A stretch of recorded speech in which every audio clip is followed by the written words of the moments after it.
This monologue depicts images of people riding La Bestia, otherwise known as the Beast, from Mexico to the United States. La Bestia is actually a network of trains that runs the length of Mexico, from its southernmost border with Guatemala north to the United States. Often La Bestia is also referred to as El Tren de la Muerte, or the Death Train.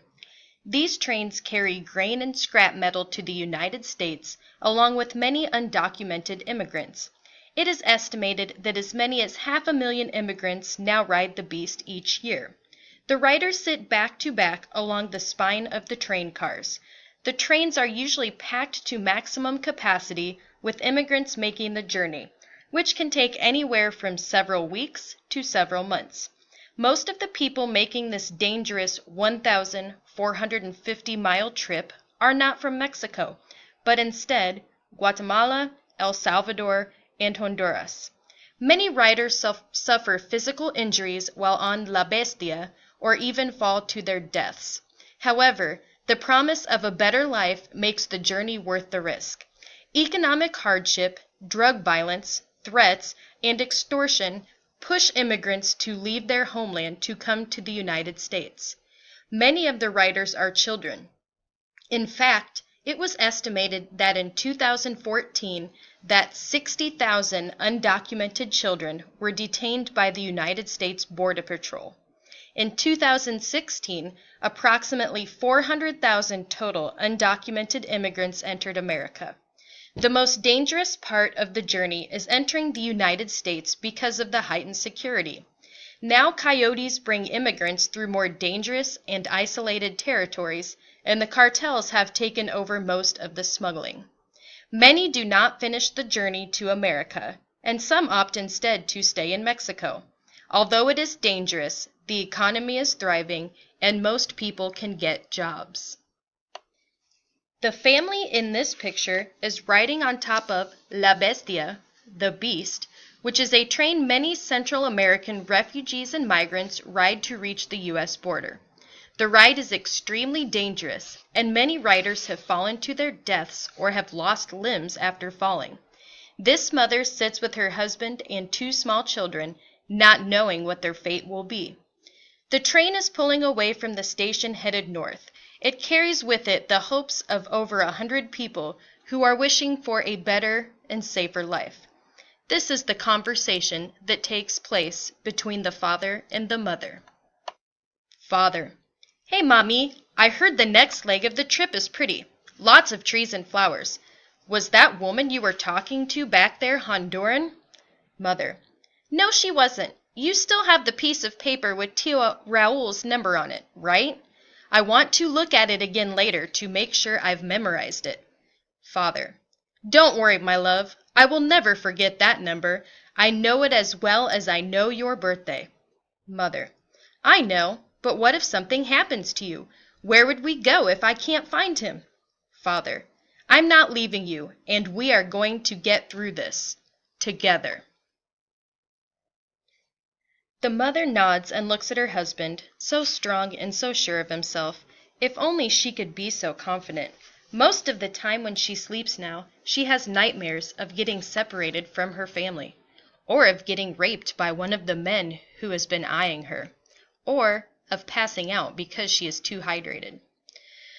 She is thinking to herself, my back hurts and I'm hungry. We only have a few more bananas in our backpack, and then what will I feed my babies? Maybe a generous person will see us along the way and take pity on us. Or maybe someone will steal our last few tortillas while we sleep. I'm so tired, but if I fall asleep while my husband and children sleep, who will pull them back if they start to slide toward the edge? What if the police catch us and send us home? I don't know if I can take hearing my babies cry in the middle of the night, and when they wake up to the sound of gunshots, or worse, being afraid to walk down the street to buy bread or milk. The gangs have taken over the neighborhood, and we don't have enough money to move. We can't go back home. We need a new home. Father thinks, I hope this trip was the right thing to do. My babies are too young to be on this beast, but I couldn't let them stay where we were. My mother thinks we're crazy for trying to reach the United States.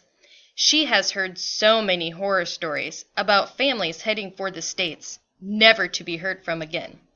I can't imagine never being able to see her again if we make it, but I had no choice. This trip has been hard, but staying would have been harder. I can't make enough money to feed my family unless I want to join one of the cartels. I would rather die. The photographer thinks about the family whose picture he is taking. That family looks so close. I hope they make it to where they're going okay. Those kids are so young. I would have been terrified to ride on top of a train at their age. Maybe if enough people see the pictures I'm taking and read the story I'm writing, things will get easier for immigrants in our country. Who am I kidding? We've had this problem for decades now, and no one is doing anything about it. In fact, it's only getting worse. Half the people think all these immigrants are criminals, and the rest don't take time to care. All I see are a lot of poor, scared people risking their lives for a chance at something better. I wonder why it's so hard for people to get that.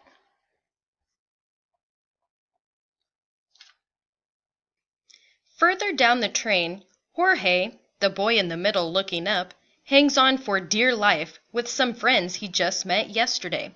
He never realized before trying to ride La Bestia through Mexico just how fast the train goes. Jorge is still in shock from witnessing a boy his age get sucked under the wheels of the train as he was trying to climb on. He thinks about how it could have easily been him under the train, and he shudders. Jorge thinks, I wonder how long until the next stop. I shouldn't have drank all that water at the last one, because now I have to pee. I can't leave my backpack for a second, because that is how I lost my ID and the last of my money when I fell asleep at another stop. I'm so stupid. Maybe I should have just listened to my older brother and joined his gang. At least then I would have money and could have eaten a regular meal today. One of the boys next to me said this is his third trip on this death train. He is determined to reach his dad in Los Estados Unidos, but he has already been sent back twice once he reached the border. ICE grabbed him and made him stay in a detention center until they decided whether to let him stay or go. He got mostly spoiled food to eat, and half the time, the heat didn't work there. After 6 weeks, they finally stuck him on a crowded bus back to Honduras. I wonder if that is what will happen to me. Hector is the man with the baseball cap and mustache. He is working as a coyote who is smuggling several teen boys across the border. Their families have paid him $5,000 each for the safe arrival of their children. Hector thinks to himself, this is going to be my last haul. The job pays better than any job I could find at home, but it is too risky. I have had too many close calls with La Policia. I have 4 kids at home, with one on the way. Who knows how my wife handles everything during the weeks I'm riding the train. At the last checkpoint, the Zetas charged me $100 per kid just so they wouldn't alert the immigration agents about us. I don't know how many more kids I can watch fall on these tracks, or how many more women I can watch violated along this route. Besides, the extra money I make ends up going to all my relatives at home who have far less than we do. Dios mío, how did I get myself into this mess? Hector says to Jorge, you got this, kid? You look kind of sick. You really need to eat something at the next stop. I can't have you passing out on me. Your dad paid me too much to have anything happen. Jorge says, yeah, I feel a little sick, but I'm okay. Don't worry. The sun is just really hot right now. Hector says, that Mexican sun through here is like hell. You'll get used to it after a while. I have some water if you need it. Thanks, Jorge said. When the journey ends, no one knows what fate awaits them. Will they be detained by ICE, or will they end up in a refugee center? Others might end up in a detention center and get deported, or the few who make it go to see their relatives in America.